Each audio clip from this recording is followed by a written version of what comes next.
Okay, also welcome from my side. Before we start with the actual talk, I'd like to make a quick announcement. As usual, for those of you who don't know me yet, my name is Carsten Teller. I work for GData. That's an antivirus company located here in Bochum, and we are supporting this course since a few terms right now. What does it mean when I say we support this course? Basically means we offer an additional evening event every time we have an invited speaker here. This should offer you the possibility to get a little bit more in contact with the speakers or with people working in the AV industry, especially people from the technical field. And here you can see some of the details. Unfortunately, Stefan is not able to join us today. He directly has to leave after the talk. So if you have any questions about more details about some stuff he's presenting today, please use the opportunity to ask him directly after the talk. And if you have any questions concerning the evening event or if you need more details, don't hesitate to come to me after the talk and I can explain it a little bit more in detail. Without any further delay. Okay, let me switch over to the slides. And I hope that this time there's no kernel panic. So, Okay, so the official title of this talk is iOS 7 Security Overview. And this has become more or less a crash course because we have like 1 hour. And there's a lot of things, a lot of topics I will cramp into this 1 hour. And so we will see from a lot of topics different smaller things. I was already introduced, so I'm from Cologne and I did a lot of PHP in the past. And then in 2010 I switched over to iOS because I considered web security, doing it for like 15 years was kind of boring. So I switched over to iPhones and mobile stuff. And I'm the head of research and development at my company. Okay, so what will I talk today about is security features and security mitigations that you will find in the latest versions of iOS. And I will start with explaining shortly that there is a boot chain on these devices that is trusted. Then we will go into see some kernel stuff. We will look at a few things in user land. And in the end, there's like one thing that they changed in the user interface that is also a security feature new to iOS 7. And in the end, I will tell you a little bit about how, what the jailbreaks do. So if you take your iDevice and jailbreak it, what will actually happen on the device, what security features will be broken, and why is a jailbroken device less secure than a normal device. Okay, so I didn't ask that first. So who of you is actually an iPhone user? And the others are not admitting it. So, okay, so it's less than half the room. So that most probably means most of you have no idea about iPhones whatsoever. So what you need to know is that unlike other devices, the iPhone has a very tightened down boot chain. And this starts all with this boot ROM. That is in total like 64 kilobytes big, but it shares code, data, and a lot of empty space.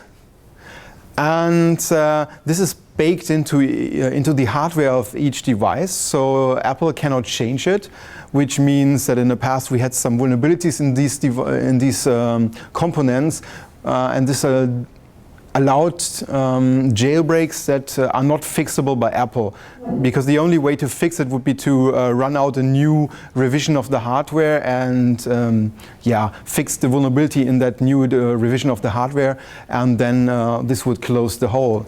But Apple for a long time did not even care about this, so also they knew about vulnerabilities, and also they already fixed that in newer versions.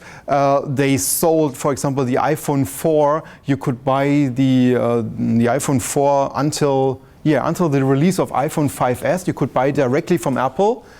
And this was like 3 years after the fact, after we already knew that there was this vulnerability in the boot ROM, but they never bothered to change it in the production. So even the latest iPhones 4 that you could buy like in October, just before the launch of the iPhone 5S, they still had these boot ROM vulnerabilities.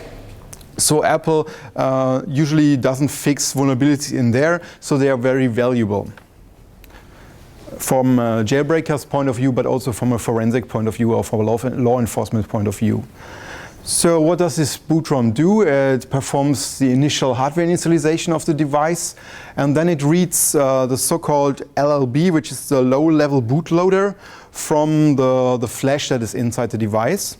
And if that fails for some reason, because there is no LLB or it's broken, then it puts the device into DFU mode, which is the device firmware upgrade mode, and which allows you to restore it or to write a new firmware on it with iTunes. And what happens is once it loaded this LLB, it will decrypt it with a special key that is called the GID key, the group ID key. And this is also a key that is baked into the hardware. And according to Apple, they are the only ones knowing this key. And without this key, you basically cannot decrypt the firmware image that you get. So aside from Apple headquarters, only your devices can actually decrypt the firmware. And once it decrypted that LLB, it will then perform a RSA check, and the certificate it uses for that is baked into the boot ROM. So the public key of Apple, of some Apple certificate, is inside the boot ROM, and it will verify the LLB, and if there is like a mismatch, the signature is not correct, then it will just error out. So the next part is the LLB, and this is basically the first part of the boot chain that comes with the firmware. So if there's a problem in here, Apple can just fix it with a new update of iOS. And it has like further setup and initialization of the hardware. And again, it tries to load the next part of the boot chain, which is iBoot. And again, if it cannot load that for some reason, it's going back to DFU mode. And here the same thing happens. It decrypts it with the JIT key, which is only known to the device. And then it performs the RSA check. And if that fails, then it errors out. Otherwise, it boots the iBoot. The iBoot is the second level bootloader. And again, it also comes from the firmware, so Apple can fix it with a new version. And this piece of the chain is responsible for the recovery mode, which is not the same as the DFU mode. It's some different firmware restore mode, and it also is responsible for the power off task in the background. And this part also loads the next element in the chain. In this case, it's the kernel. And again, it's loaded from the flash. And again, if there's an error, it will go to, in this case, it goes to the recovery mode if there's an error with the kernel. And again, it will decrypt it with the JIT key and does the RSA check. And once that happened and it decrypted the kernel, it will set a special flag inside the hardware to disable the JIT key. So from that moment, once iBoot has decrypted the kernel, the hardware cannot use the JIT key anymore. And from that, this means even if you have like a low-level kernel exploit, you can never access that JIT key in the hardware, so you cannot use that to decrypt firmware afterwards. So this means if you ever want to abuse a firmware, you want to decrypt it, you need to have an exploit in the first 3. And since iOS 6, an additional step happens here. It will create a 8-bit random number. And this 8-bit random number is then used for rebasing the kernel. previous to iOS 6, the kernel was always loaded to the same base address. But now since iOS 6, it generates a random number in iBoot that is then used to load the kernel to different addresses. And the initial rebasing of the kernel is also done inside the iBoot. But the final reinitialization, and especially of the kernel modules that are part of the kernel, is this all done inside the kernel itself. One question. Yeah. Those keys, are they loaded from the boot ROM? So the boot ROM does the... No. Inside the iPhone or all the other iDevices, there is an AES accelerator hardware, and that has at least two hardware keys. So the iPhone can just tell, or the boot ROM can just tell this hardware, use key 1 or use key 2. And the one key is called the JIT key, which is like the group key, which is shared among all devices with the same processor. Like, for example, iPhone 4 and Apple TV 2, they have the same one. Or the iPod 4, it also has the same one, but the iPhone 4S has a new one, and so on. So this key is shared among these, and there's a second key baked into the hardware, where the UID key, which is used for data protection. And that's, according to Apple, a unique key that is only in one device. You never know. I somehow don't believe that there's no database.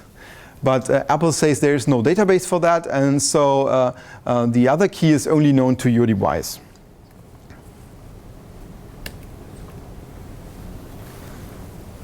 Oh yeah. So and the last step of the boot chain is now, once iBoot is finished and has jumped to the kernel, we have the kernel execution, and that is also part of the firmware, so it can be fixed. And when you look at the binary of the kernel, you will see that it's basically compiled from the XGNU kernel, which is Darwin from Apple. And a lot of it is basically open source, because it's very similar to, at Apple, it's basically a different tree in the source tree, or I think it's a completely different repository. But they were forked at some point into two, and then later they are remerged and forked again. So they're very near. So usually the latest iOS, for example in this case iOS 7, is very near from, very near to the, in this case, Maverick kernel. iOS 6 was very near to Mountain Lion, and so on. They are not completely the same, and you don't get all this ARM part from Apple, but in theory, a lot of it is basically the same, and you can actually take the open source thing and search for vulnerabilities in there, and it's very likely that you will find the same one inside iOS, unless you search for something that is like x86 or x86 ARM, the 64-bit version specific. Okay, so this is the, let's say, the official boot chain. And in order, at this point, you have to ensure that at this moment we can ensure that everything that is loaded is signed by Apple, so no foreign code can be executed. But we have to continue this with the applications. So now the kernel is responsible to ensure that only signed applications are executed. And in order to do that, the kernel has features for page-based code signing. So when code is executed, it will check that there is a code signing for each executed page. But it will not verify the signature. It will just check if the hash is okay. In order to verify if the signature is actually digitally signed correctly, the kernel does not do that itself. Instead, it passes this work to the Apple mobile file integrity driver. We will see that later. And this driver will then do the verification of all this signature. Actually, it doesn't do that itself. It will basically call into a user space daemon that will then verify the cert and then just return with like, this is okay or this is not okay. But we will see that later. Okay, so this is the boot chain. let's go into the kernel security. So as I said before, when you look at iOS, there's like two different worlds. There's the time before iOS 6 and there's the time after iOS 6. And I say that because before iOS 6, there was basically nothing, there was no protection whatsoever inside the kernel. No mitigation, no anything. So basically, with iOS 6, kernel exploitation in iOS got interesting and complicated. Before that, it was just always the same thing. You will find a vulnerability, you will somehow override any return address or a function pointer, and then you just point it into a kernel heap space where you put your shellcode in there, and most of the kernel heap was directly executable. So you had kernel code execution and it was game over. Or you could also just prepare some executable code inside user space memory and then just make the function pointer point to that user space memory, and the kernel would just continue execution inside the user space memory. Because at the time of the kernel execution, the processed memory would be still mapped in. Well, it didn't work with all function pointers, but if that function pointer is used, for example, in a normal system call, then this memory would be mapped and you can just execute directly there. So this was long ago, like 2 years ago, and but these times are over. Now we have really many different mitigations in iOS. We have now kernel stack canaries. We have heap canaries to protect the heap allocator. We have kernel address space layout randomization. Now the kernel code is no longer writable. Before iOS 6, if you had like a vulnerability that allows you to write to anywhere in memory, you could just corrupt the kernel code by just writing to it, because there was no write protection. So the kernel, the actual kernel code was always mapped readable, writable, executable, which is obviously very bad. A lot of the kernel heap was basically executable before iOS 6. This is no longer the case. The kernel address space was shared, like I said. You could just return into user space code. Yeah, and you had many API functions that would directly give you kernel addresses back. Yeah, of course, Apple had to change that because now of the address space layout randomization, you don't want to give kernel addresses to someone, because then the person knows where the randomization put your kernel to. So they had to put in some obfuscation in the new iOS versions. And they removed a bunch of functions that were usable for informations leak. And now I go into details with these mitigations. There are some other mitigations we will see soon. So the kernel address space layout randomization they implemented in iOS is actually not that good, because it's only 1 byte of entropy. So there are only 256 different load addresses, and each of them are 2 megabytes apart, which makes it very easy to get to the kernel base address just by leaking any random address inside the kernel. Because of that alignment, and because the kernel is only like 4 megabytes, the kernel without the kernel modules. So it's very easy to just have a random leak of any address inside the kernel and you know exactly where it's loaded. And there are a lot of these kind of leaks in the kernel still. Okay, so they could, in the future, they could like improve that by having more randomness, or have not this 2 megabytes alignment. And the reason why they have 2 megabytes is because they were lazy, and 2 megabytes makes it easier in the ARM architecture to organize the page tables for the kernel that you load. So when you use 2 megabytes alignment, you can basically put everything in one page table and you don't have to split it up. So they were lazy, and that's why they did the 2 megabytes. So the whole address space was hardened. Like I said, there's no longer writable text. The heap is no longer executable. And now the address space is separated.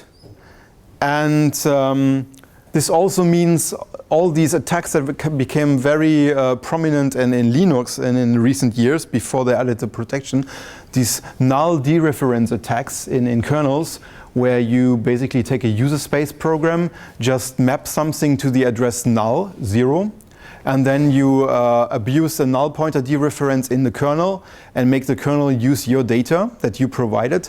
This is also not possible because the address space is completely separated. And in addition to that, iOS doesn't allow you to map at null. Yeah, this is how it looks like when you execute code at the moment. On the left side, you see how the page tables look like when you are in a user mode task, like an application. And the right side shows you how the memory in a page table looks like once you switched into kernel space. This means once you are inside the kernel, the whole user task map is removed from the page table entries, and so you cannot access that memory anymore, and of course you cannot return into memory that's not mapped. And of course there's cases where the kernel needs to read data from user space in iOS or in Darwin. This is done usually with the functions copy in and copy out.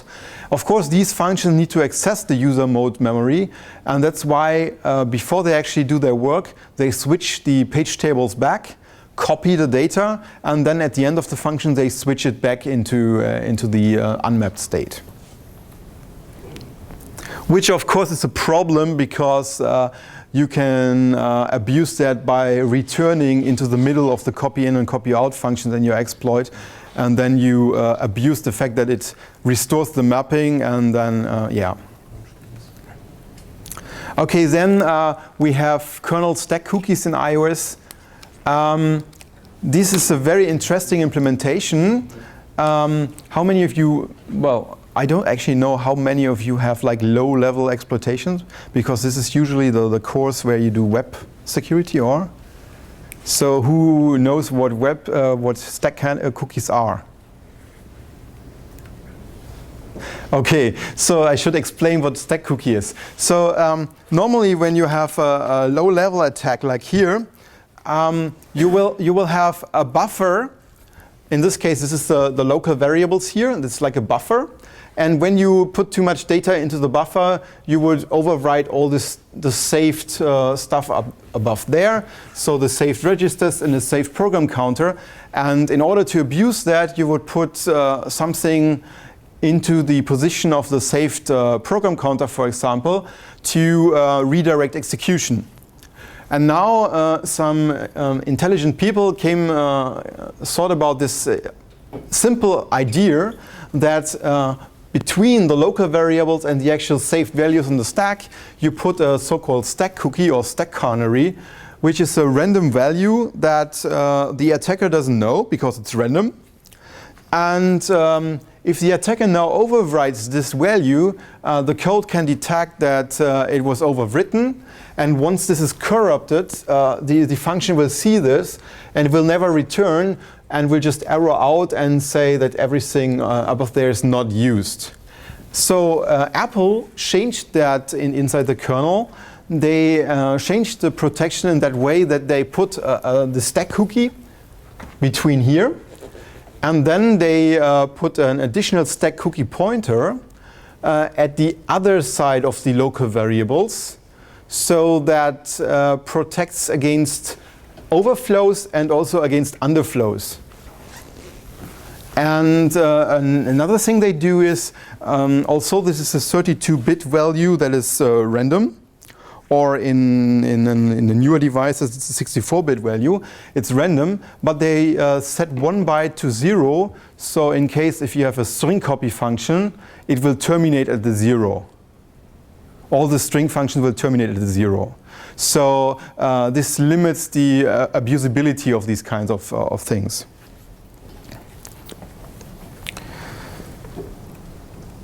Okay, so the same as stack canaries or cookies exist for the heap, and because the jailbreakers started to abuse the heap vulnerabilities since iOS 4. Apple introduced heap protection in iOS 6 by adding cookies also to the heap. Here you can see that. Normally when you have a free block, the first 4 bytes of the block are the next in the free list, a pointer to the next in the free list.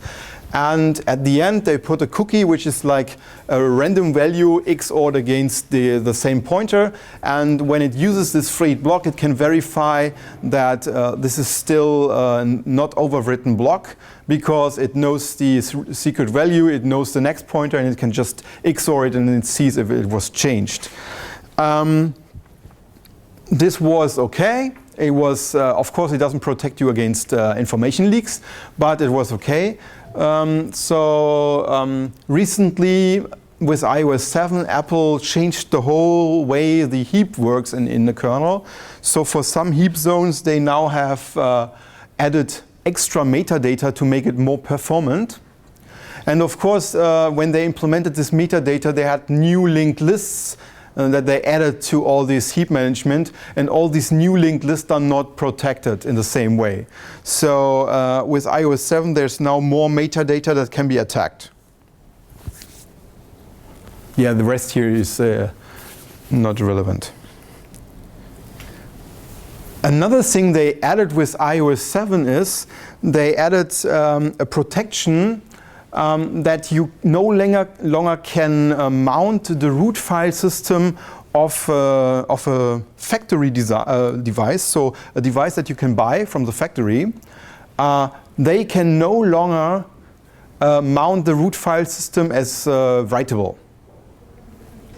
So you must know that on a normal iDevice you have 2 partitions, one smaller one which is about, I think now it's about 1 gigabyte.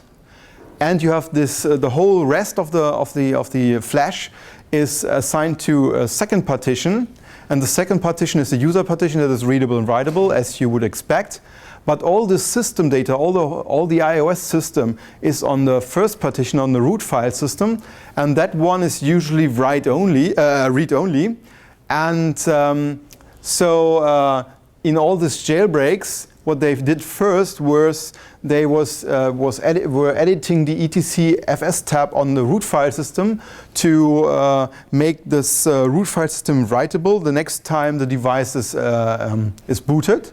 This no longer works, because if you do this trick, if you change that file with a kernel exploit, for example, then you have a problem, because the next time the device reboots, it will see that it's supposed to mount this root file system as readable, writable, and once it enters the kernel, it will go into this code here, and you will see that if there is if the read-only flag is not set, that it will error out and the mount will never happen. This means if you boot the device with the change etc fs tab, it will just error out and the file system is not mounted, and of course this will crash and it's not usable. Another thing, and this is the last thing I mentioned here in the kernel, is they made the system call table read-only, because all the previous jailbreaks were always attacking the system call table. They were corrupting handler addresses in there. So once you corrupt the handler address, you can just trigger a system call and get code execution. In order to protect against that, they moved the system call table into a new section inside the binary. And this section is made read-only at runtime. And in iOS 6 they made that, but they had a problem, which they didn't know, that the code that was actually using these pointers, these addresses, were not using the addresses directly. They were using pointers to these addresses, and these pointers were not protected that way.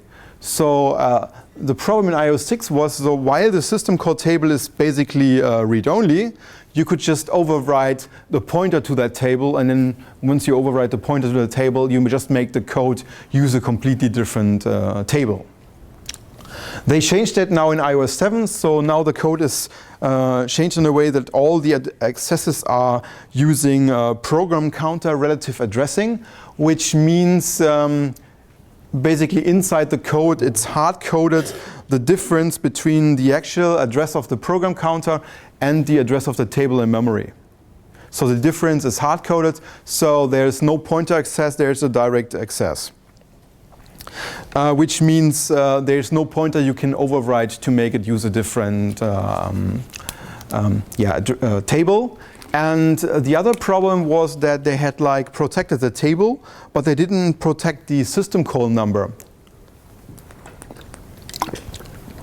So you could still overwrite the system call number, and then when you just issue a system call that normally would be illegal because it's like one that doesn't exist, but if you make the system call number very big, it would accept that and would try to reference that from the system call table, and this would then address the system call table plus a user specified offset. And of course, if you specify that offset, you can make it read the system handler from anywhere you want in memory. So in iOS 7, they now protected that by hard coding the actual system call number, the maximum number, into the code. Yeah, so this is also like the next thing is also still inside the kernel, but now it gets less complicated. So okay, so these are these were all these hardening things you will now find inside the kernel. But now the question is, how is all this code signing, the entitlements, the sandbox, how is that implemented inside iOS? And the answer to that is that they implemented something called mandatory access control. But before I explain what it is, here this is a so-called entitlement. So when you have iOS binaries or iOS applications, they're usually very limited in what they can do. They're in a very strict sandbox. And sometimes for certain binaries there need to be exceptions. There need to be some things that are suddenly allowed for this binary, and this is hard-coded inside the digital signature in so-called entitlements. And as you can see here, the entitlement is basically an XML structure that is part of the digital signature, so you cannot manipulate it easily. And this will give the binary new features. In this case, this is for a debug application for GDB, which has some special things that are usually not allowed, for example, for App Store binaries, so that you can use the task for PID function and can run unsigned code and things like that. So this is something you would usually never see, because that's only for debugging applications. But for normal applications, you will see similar things. And these entitlements are later passed by this AMFID daemon. Okay, so how is that basically hooked into the kernel? So Apple implemented something based on the trusted BSD mandatory access control framework, which was, I think it was invented by a guy that was actually working for Apple for a long time, but it was actually invented for trusted BSD and not directly for Apple. And all these iOS sandbox, the entitlement system, everything is basically based on that trusted BSD framework. And if you want to see details how that works, this is the paper. And just to explain it a little bit, this is taken from the paper. So basically the idea is that you have a process, the different processes that make system calls, and the implementation of these system calls will then ask the trusted BSD framework if the actual operation they are about to do is okay or not. And then down below, you see in this case there are 3 so-called policy modules, and the trusted BSD framework will then ask all of these modules if this action is actually allowed or not. So the framework itself doesn't do this decision. All the policy modules are doing the decision. So to make it a little bit clearer, so when you look at the actual code of a system call, in this case the mmap system call in iOS, you will see that you always find code like this, that will check, call a hook function, and give it a lot of parameters depending on in what system call and what action you are actually trying to check. And then this will basically go through the list of registered policies, call the right handler of this policy module, and then the policy module will do the decision if that is okay or not. And if there are multiple policy modules, then it depends on the hook if there's like an either or, an exclusive or if it's an and. So if what I mean is if one policy says it's okay and the other policy says it's not okay, so there are different kind of results, and each of these hooks you see they have a different implementation depending on the logic that is required.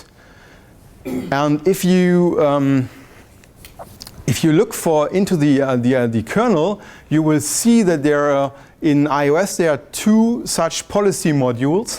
One of them is inside the Apple Mobile File Integrity driver, and the other one is in the Sandbox driver. And when you look at the Apple Mobile File Integrity driver in a little bit more detail, you will see that it registers a bunch of hooks for different things. Well, these are like, I don't know, like 15 or so.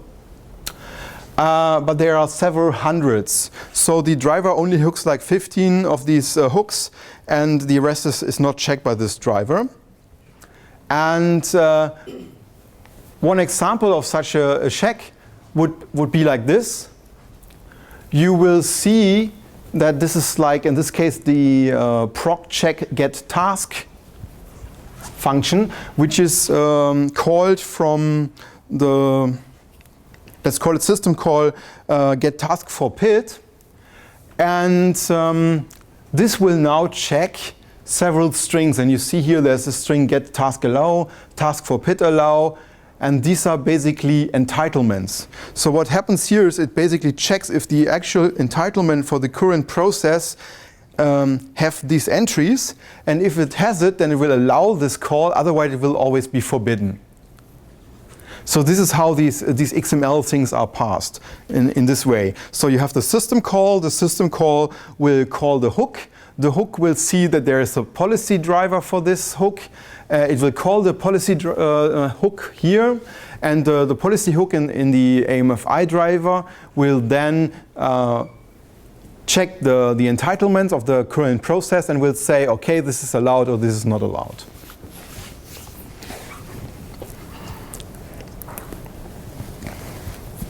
And for the sandbox, it's working similar. Code signing, on the other hand, I already told you that the kernel itself does not validate the whole signature. The kernel itself will just load the binary blobs from the executable files. And inside the kernel, this is just a binary blob.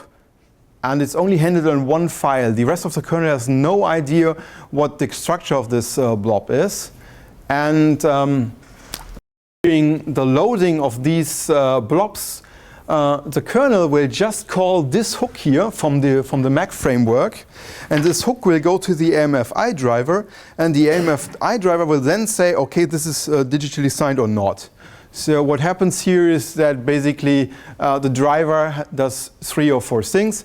It first checks if this signature is inside a hardcode cache. So every kernel that you're running on your device has like several thousand binaries that are trusted automatically because it has the signature built into the kernel. Then it has a runtime cache of everything that was already executed.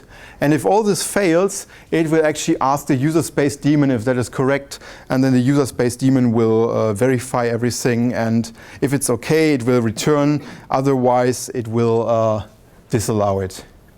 And in the iOS 6 and 7 jailbreaks, they were basically attacking the communication between the AMFI driver and the AMFI daemon, and make the daemon always return it's okay, everything is correctly signed.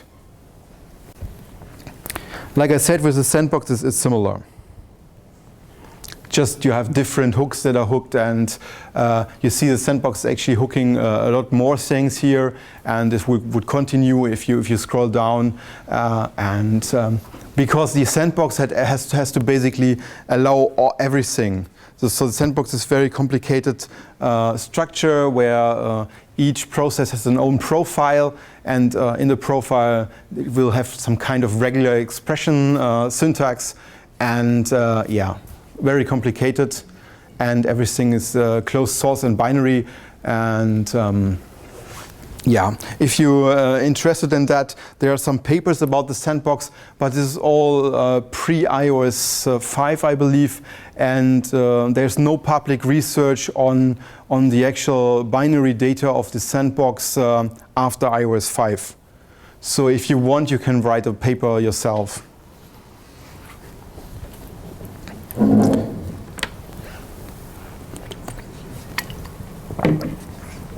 Okay.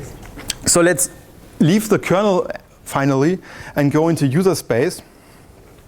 And when it comes to user space security, I mean for applications, of course, like I said, you have all the sandbox that is inside the kernel, but just look at the pure user space part of it. The fact that we have code signing is better than what we know in Windows as DEP. So in Windows, you have the data execution prevention, which basically says that only code that is marked as executable can be executed, and usually nothing that is executable is also writable at the same time. But in Windows, for example, you can just change the permissions of some memory from executable to non-executable to writable and back. And so you can still inject code, and then if you have a small payload that will make this executable, the writable code, the writable data, make it executable, then you can jump there and execute it. In iOS that was never possible because we have this code signing requirement. This means stuff does not only need to be writable, executable to be executed, it also needs to be correctly signed. So even, it doesn't matter how you inject something into the process, and even if you would succeed in protecting it to executable, which wouldn't work because the sandbox would not allow it, and then it would terminate your process, but say you would succeed, you would still not be able to execute it because it's not correctly signed. So this is harder to break than DEP.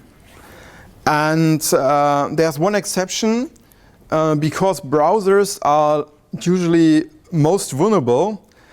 The people at Apple thought it's a very good idea to put just-in-time compilation into the browser, which breaks this whole system. So inside the mobile Safari, which is the most vulnerable thing in an iPhone, inside there you have a 1 megabyte region in the memory that is readable, writable, executable. So if you penetrate the mobile Safari, you can defeat all these protections by just copying your shellcode in there and then execute it from there.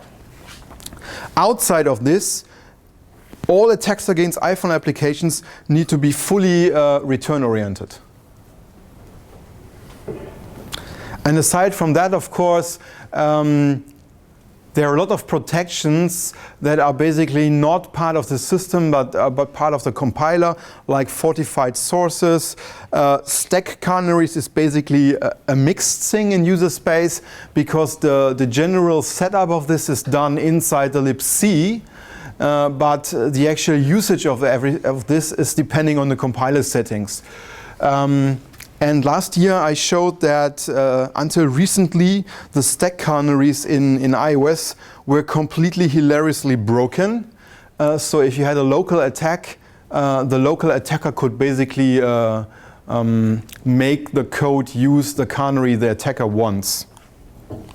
So the canary was dependent in this case from some environment variable, but it was parsing this environment variable in a way that you could trick it by just having a special named symbolic link to your binary, and then you would execute the binary not directly but through that symbolic link, and the parser for this environment thing would then take the value that you provide as the attacker from the symbolic link name, and then this whole protection would be broken.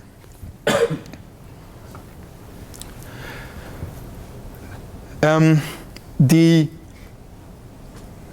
real security in user space most probably comes from, aside from the code signing thing, the real security comes from nowadays from the address space layout randomization, which make the whole exploitation a lot more difficult. In earlier days, everything was hard-coded, so you had a lot of one-shot exploits. But now everything is randomized.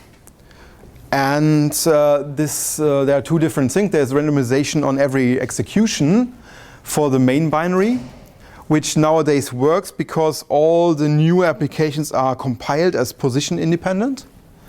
The dynamic linker is randomized. So in earlier iOS versions, you had this dynamic linker always in the same address. So you could directly use return-oriented programming against the dynamic linker. And then, because everything was in a fixed address, you had like a one-shot exploit. And nowadays, we also have the main thread, the stack of the main thread randomized. Previously, there was the problem that the address of the stack was always one below the address of the dynamic linker, one page below the address of the dynamic linker. So if you somehow knew the address of the stack, you would know the address of the dynamic linker, and vice versa. The randomization for all of these three is very bad. It's only 1 byte, so only 256 positions, but 3 times. And there's another thing, there's a randomization on every boot for the cache of shared libraries. So, because you are not into iOS so much, in iOS you don't have all these single libraries on the file system, because that's too slow in the idea of Apple. So what Apple did was they put all the code and all the data of all dynamic libraries that exist on the file system previously. They put everything into one big file that has one code segment, one data segment, and one link edit segment. And then they put everything into one big file that is paged into all processes. Of course, from a security point of view, that is catastrophic, because it was loaded at a fixed address, and you had like 100 megabyte of code there. And this means that all attacks that would use return-oriented programming had like 100 megabytes of code that is already there, and they would just take a piece from there, a piece from there, and everything was loaded at a static address. So it was very easy to circumvent this whole code signing thing, because basically every kind of code that you would look for, everything already existed somewhere in this 100 megabytes of code. Of course, they then started to randomize this, and this can only be done once every boot. So if you don't reboot your device often, you always have the same address of these libraries. And to see how this would look like, so you would have this big cache that is loaded somewhere in memory, and then the load address would depend on a random number. In iOS versions before 7, it was standard that the cache was loaded between 3 and 7 zeros and 3 and 7 Fs, between these 256 megabytes. And because the cache was growing bigger and bigger, I believe nowadays the whole cache file is about 200 something megabytes. You can imagine that if you slide 200 megabytes in a 256 megabyte window, there's not many positions you can slide to. And so this usually meant new devices, more code, less random. So the funny thing here is the newer your device was, the less random was the protection. So the protection was getting worse on newer devices. So with iOS 7, Apple now decided that they will now give this whole thing, I think it's 64 megabytes more for sliding, and this adds 2 to the power of 13 more addresses that can be relocated to, which is good.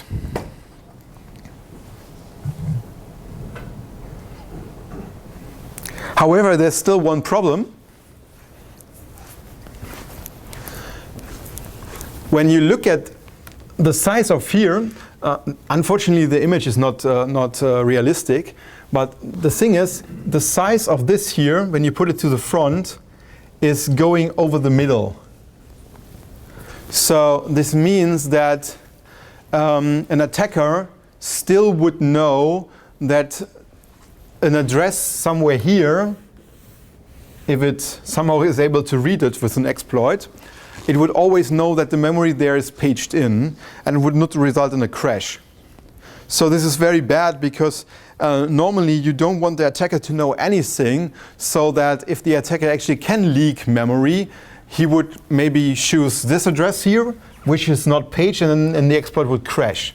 But with iOS on 32-bit systems, you still know a specific address that is always paged in, and then you can just grab there and then detect where you are, and then you can detect the actual slide address and everything, and then you have broken ASLR.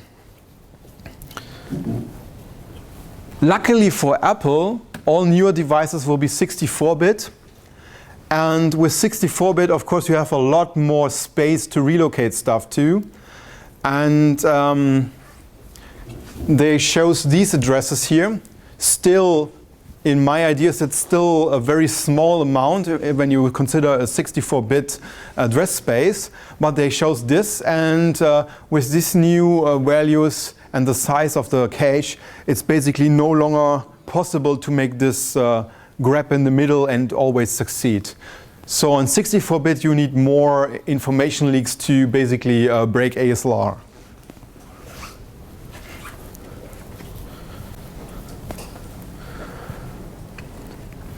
Okay, so I think this is the second to last chapter.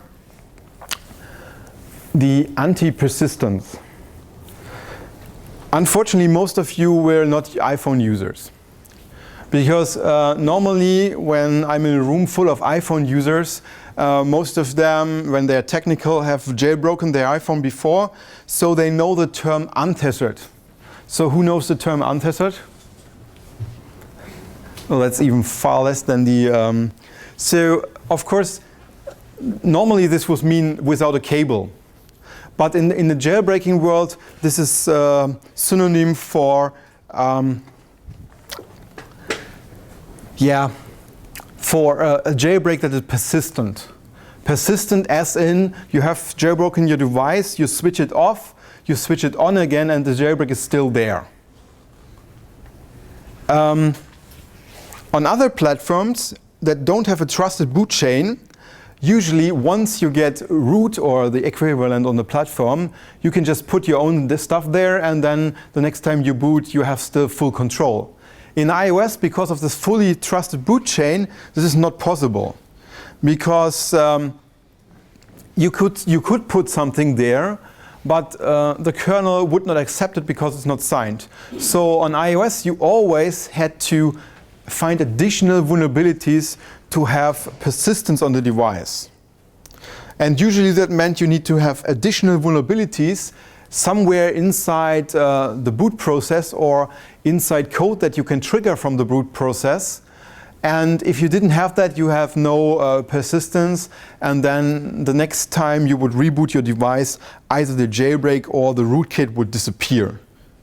Well, it wouldn't disappear, but it wouldn't be loaded, because it's illegally signed, and depending on how you put it onto the root file system, the device might not even boot anymore because you corrupted something in a trusted boot chain.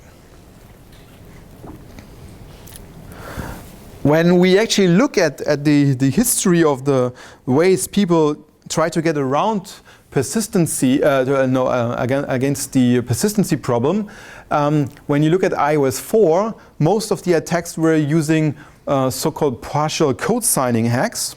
I will explain it in a second. In iOS 5, they would use launch daemons. I will also explain what that is. And in iOS 6, they would use something I call the backdoor, and a combination with code signing hacks. And in iOS 7, they use partial code signing again. But you will see that now. So what is the partial code signing problem? The thing is,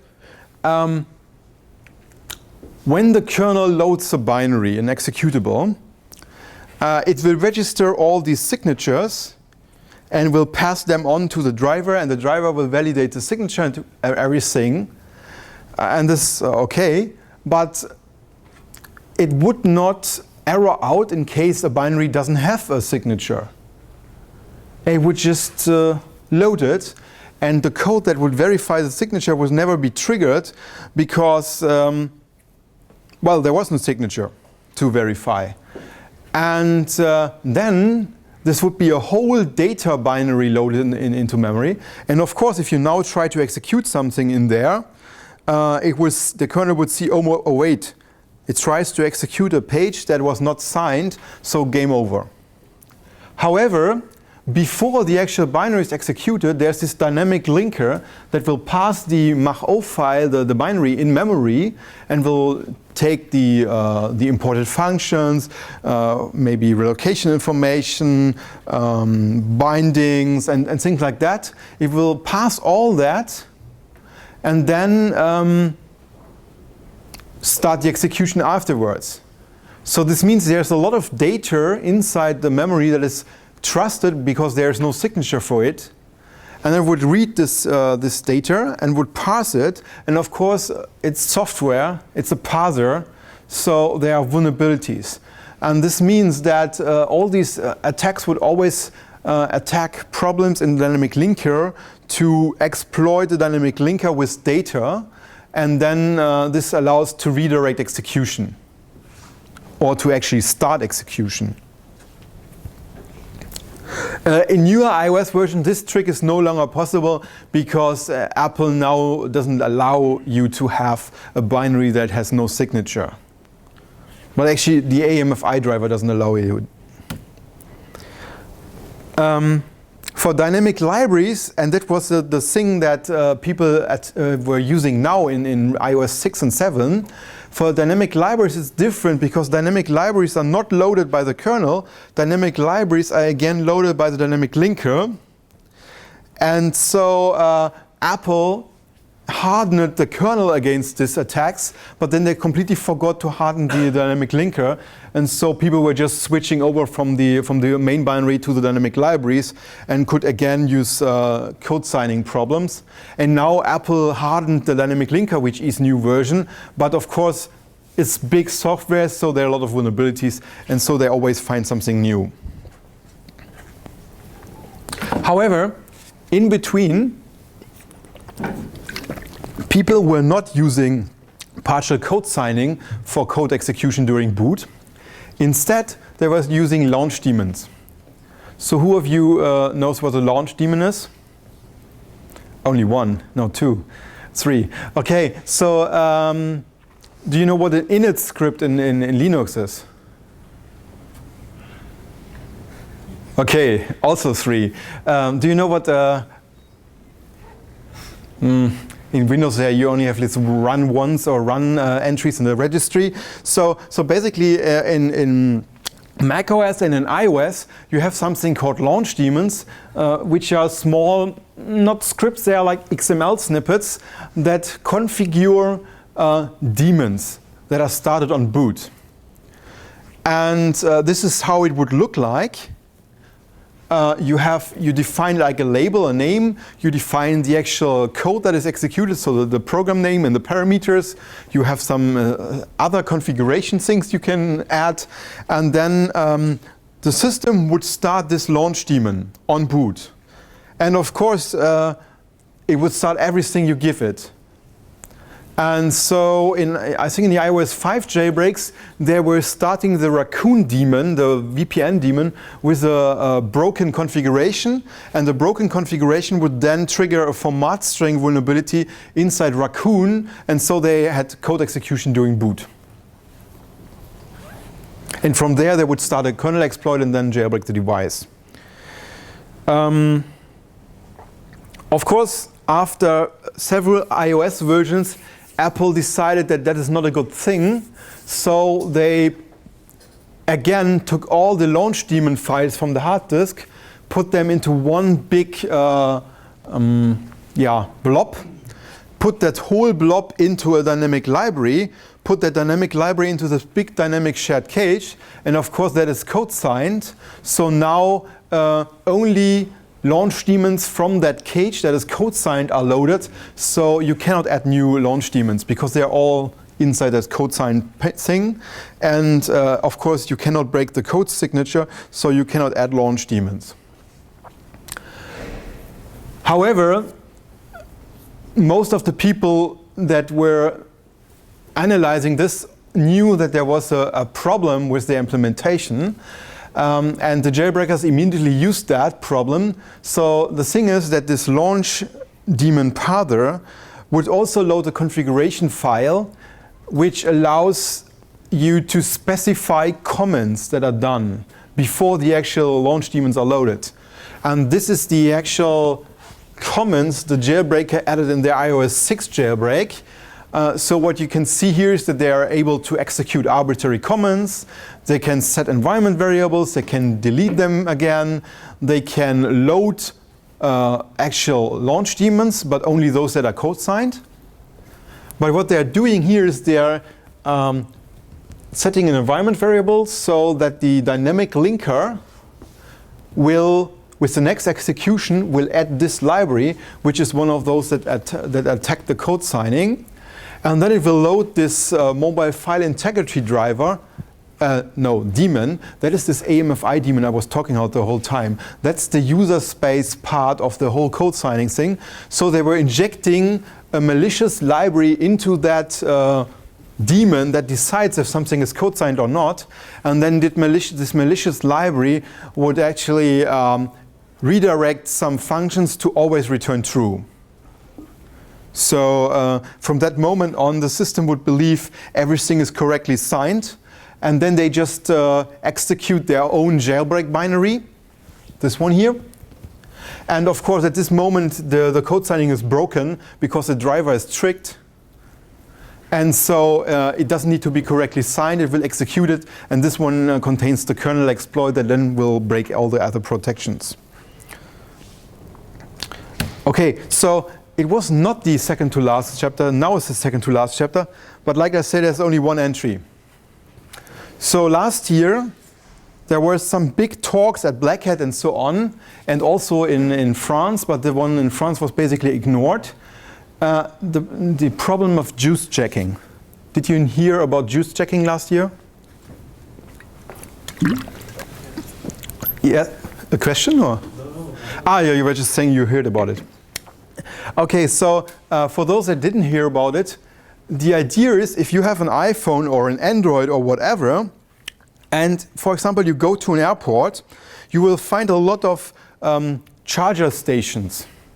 So you can connect your device to a charger. Most of the time it's some USB thing. But for iPhones it's of course a dock connector, which in the end is also USB. But if you connect it, it will charge your device. But the problem here is that for at least the iPhone, this cable does not only contain normal currency, power, it also contains all the data. And when you connect an iPhone to your iTunes, for example, you can do whatever you want with it. You can back it up, you can make it a development iPhone, and this allows you to upload code. And then there's code on the device that is, well, written by you and not by Apple. it bypasses the whole App Store thing. So what you could do is basically replace all the binaries, all these icons you could see, you could replace them with malicious code, and the next time someone presses one of the applications, he would actually execute a different code. You could do that, for example, with an enterprise certificate. Okay, so this of course only works if you have the device unlocked, but most people attach it to the charter and even continue using it as a phone, so it is unlocked in this case. And so what happened last year is that several people were, at Black Hat, they were taking a charger and putting a BeagleBone board, I believe, which is an ARM CPU, so it's a full computer. They put that into a charger or into a fake charger, so they could do whatever they wanted the moment you connected it. So they were basically uploading code and doing all this thing. Even cooler was the talk that no one looked at in France like a few months before that. A guy was saying, oh, usually when you're in a hotel, you see these iTunes alarm clocks where you can put your iPhone into the alarm clock and then you can wake up with your own music. And he was putting a computer into that. And so if you put your iPhone overnight into this device, it would keep the lock open, and then he weaponized the evasion jailbreak to basically jailbreak your device overnight while you put it into the thing. And from that moment, he has full control over everything. So he could completely backdoor everything. This was actually more cooler than the Black Hat thing, but usually everything at Black Hat, because it's the US, is more hyped. So the France talk no one saw, but the Black Hat everybody saw. So, but what was Apple's reaction? Apple always reacts the moment something becomes a PR problem. So now in iOS 7, you have this nice message box. So every time you connect your device to something that speaks more than power, speaks data, then it will ask you, do you actually trust that computer? So now if you connect to a malicious charger, it will ask you, do you actually trust this thing?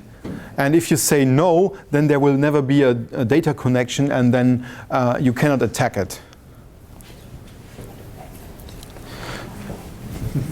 Okay, let's wrap all this up with jailbreaks. What do they actually do? So nowadays, most of the jailbreaks use a chain of exploits to not only ensure the persistence, because now you really need a bunch of exploits to ensure persistence, but they also use a bunch of chained exploits to initially break into the device. And what they do then is they in the end, they always execute code inside the kernel, which then allows them to patch functionality inside the kernel that disables a lot of protections. What is patched completely depends on the author of the jailbreak. And when you look at the history of the jailbreaks, of the public ones, many of them, depending on what team they were made of, use completely different patch sets. For a while, people would use all the patches from a guy called Comex, but not all of them are doing that. So the features of different jailbreaks might be different because of the patches they choose. They also install services that weaken the system. I will go into that now. And they make the root file system writable, which is also a problem because now someone could put something there. One thing that is always overlooked when people talk about this is this installed service. So, like I said, when you connect your device to iTunes, it can do a lot of things. And one of the things is there's a protocol called AFC that it speaks with the device to put files on it and to delete files. But usually the area where it writes and reads is very locked down. It's a media directory for your photos, for your music, for installing applications. And then there are different services locked to different directories. You have something similar that allows you access to the panic dumps that are there. There's something that allows you to interface a little bit with the installed applications, so you can upload data into specific applications. But it's always locked down. However, all these jailbreaks install a secondary service called AFC2, which is basically the same thing, but this time it runs as root user and has full root read-writable access. That means when you go back to the juice checking thing, if you connect your iPhone that is jailbroken to a malicious charger before iOS 7, then the person can do whatever they want with it. They can put malware on it, they can steal all your data, they can do everything that normally is not possible. So this is something usually overlooked. However, let's go into the 5 patches first, and then we are over. So one of the things all jailbreaks do is they disable the code signing, because otherwise you cannot upload your Cydia store and download tweaks or stolen apps or own apps. So this is something every time you jailbreak will happen. They will allow any unsigned binary to run. This includes potential rootkits and malware.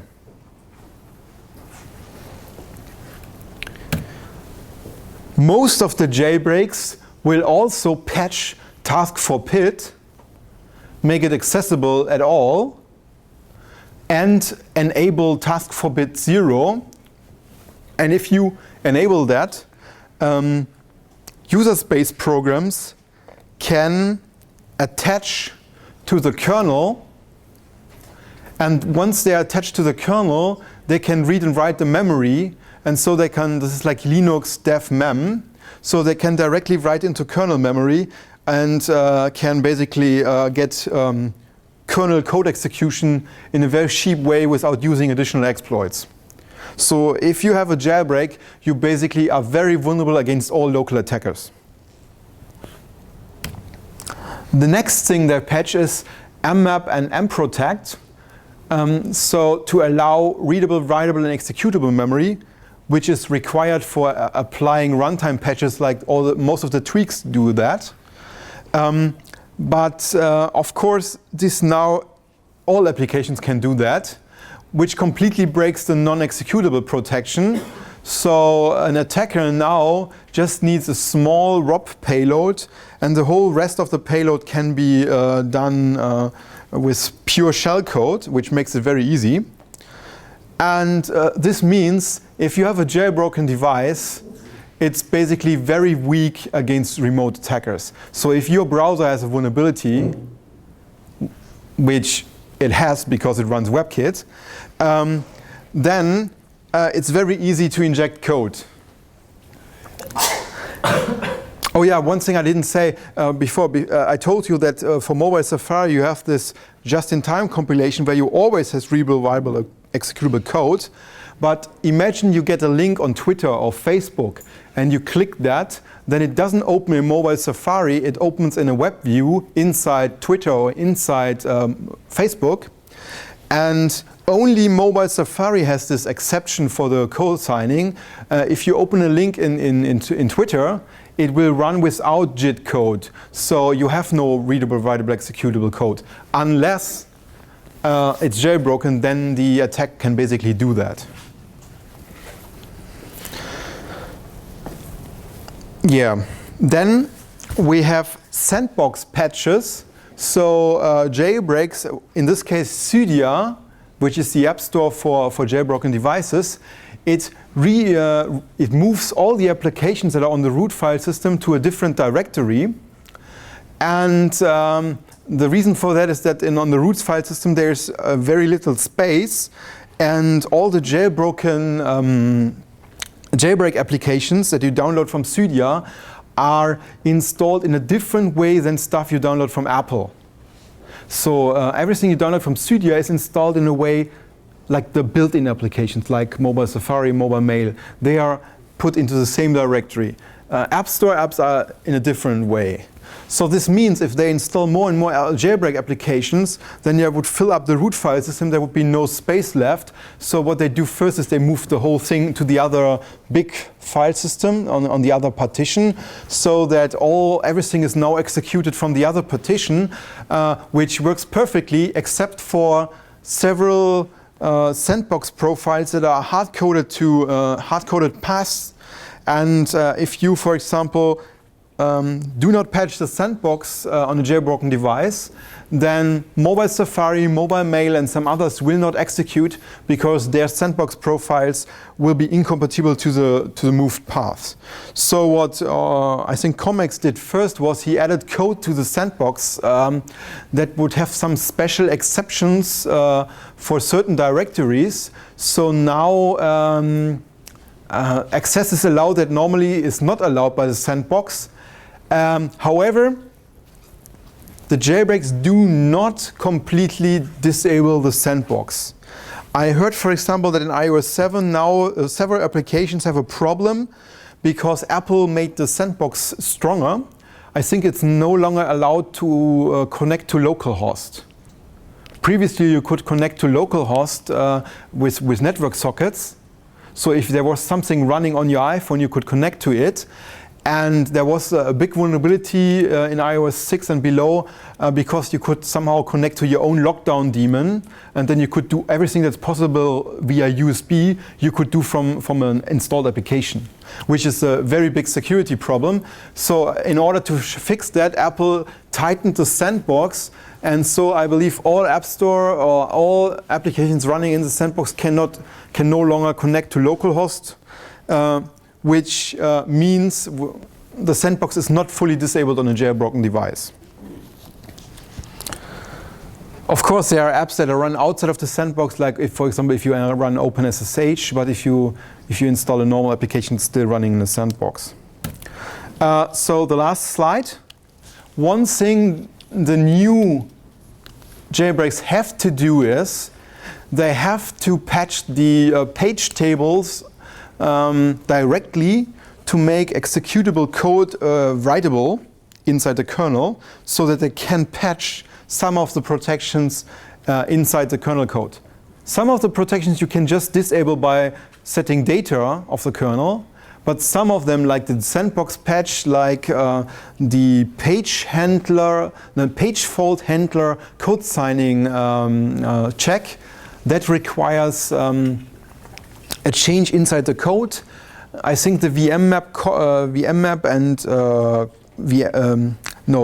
and mprotect also require code changes. So they need to change the kernel code, but they cannot because it's only executable. So they patch the page table directory to make it writable, but they do not restore that later. So the moment the jailbreak exploit run, afterwards the kernel code is writable again. So of course this means it makes easier kernel exploits possible. Yeah, so that's the crash course. We overran like by 10 minutes or so. This is a crash course in everything you will find in iOS 7. Yeah, what can fit into 1 hour. Of course, I can talk a whole week about iOS kernel and things like that. So this is just what fits into 1 hour. The most important things you will run into if you actually jailbreak your device or attempt to exploit it yourself. Yeah, questions. Like he said before, unfortunately I have a family event tonight, so I cannot stay here, so I'm not joining you for this GData event. But ask questions now.